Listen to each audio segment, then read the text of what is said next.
Myself, I was born and raised in Northern California, in Central Coast, in the middle of a lot of fields.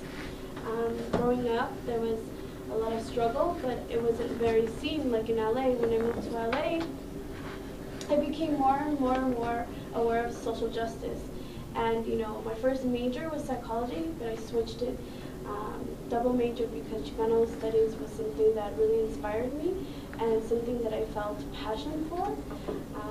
And now I'm at Eastern Communities for Environmental Justice, and we deal a lot with the environment and how it affects not only like our health, but the community's health, right? And it affects, the quality of life.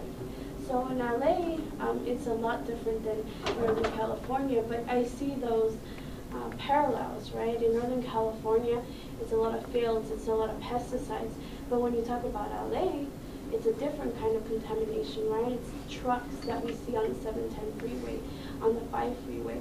It's factories that, a lot of people see, but they don't, I feel like, not a lot of people see the smoke that's so hidden. Sometimes like little particles that we are breathing every day and how it affects our health. That's environmental racism, right?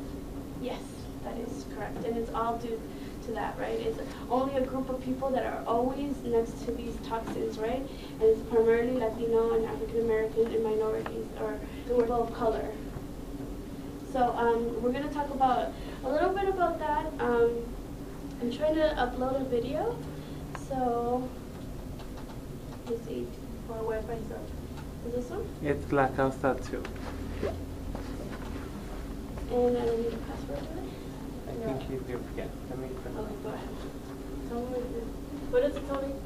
I'm not a fan. It's Tony Locote. Tony Locote. Oh, you can see it.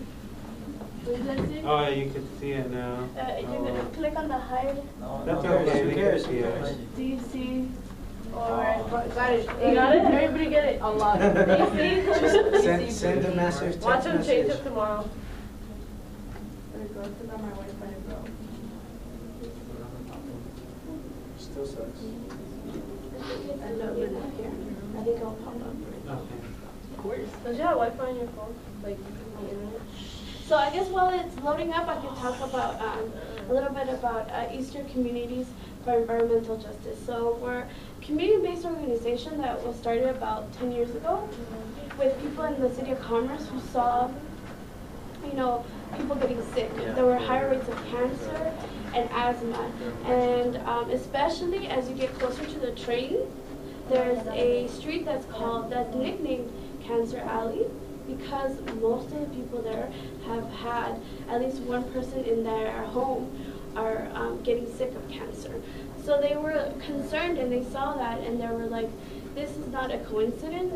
And they started to mobilize and talk to more people, and they really saw the importance of getting other people involved in this organization. So, and with what we do is primarily like advocate. So we talk to the community, because a lot of the community members don't even know why their children are getting sick with asthma. They have no idea like what are the consequences of living next to a railroad or living next to a freeway where there's a lot of trucks that emit a lot of emission, right? Or a factory, or there's an incinerator. So all these things are really like centered in the city of Commerce, right? And I think it's like one of like the most toxic city in the world. It's industrial. Because it's industrial, correct. It's primarily industrial, so, no. I'm just going to go into my presentation. You should have seen, I went to the beach, Dockweiler Beach. Yeah. And they just built a new road there. So like there's all kinds of tar on the sand. And my friend, he got tar on his skin.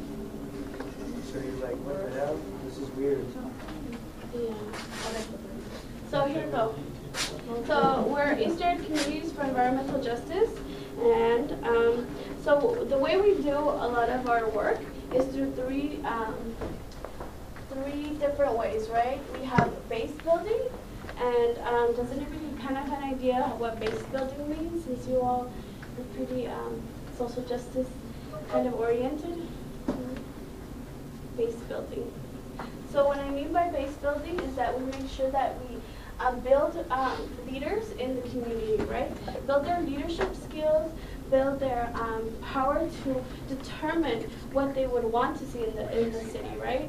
A lot of the times our communities, they're changed, right? And we are not part of like that decision-making power. So what we focus